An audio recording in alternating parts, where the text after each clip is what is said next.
আসসালামু আলাইকুম সবাইকে। অনেক দিন পর চলে আসলাম একটা ভিডিও নিয়ে। আমার মতো এত অলস আমি মনে হয় দুনিয়ায় ২টা দেখি নাই। এইটা আরও ২-৩ মাস আগের ভিডিও। তো আমি ভিডিওগুলো করে করে এভাবে রেখে দিয়েছি আর আমার ফোনের গ্যালারি পুরো ভরে গিয়েছে। কিন্তু আমি যে এডিট করে ভিডিওগুলো আপলোড করব সেটাই আমার ইচ্ছা করে না। তো অনেক দিন পর একটু বের হয়েছিলাম বাইরে। আজকে ভাবছিলাম সন্ধ্যার সময় একটু খেতে যাব, একটু ঘুরবো দুজন। তো সেই কথা অনুযায়ী দুজন বেরিয়ে পড়লাম সন্ধ্যার সময়। আশেপাশের আবহাওয়াটা ভালো ছিল, হালকা হালকা মেঘলা মেঘলা আবহাওয়া, অনেক ঠান্ডা ঠান্ডা বাতাস আসতেছিল, ভালোই লাগতেছিল। তো এই তো বের হয়ে পড়লাম দুজন, আর আমরা এখন যাব একটু রেস্টুরেন্টে।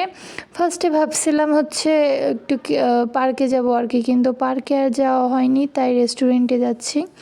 তো যেতে যেতে দেখি এই দোকানটা এত বেশি সুন্দর গাইস, আমার তো জাস্ট চোখ জুড়িয়ে গিয়েছিল।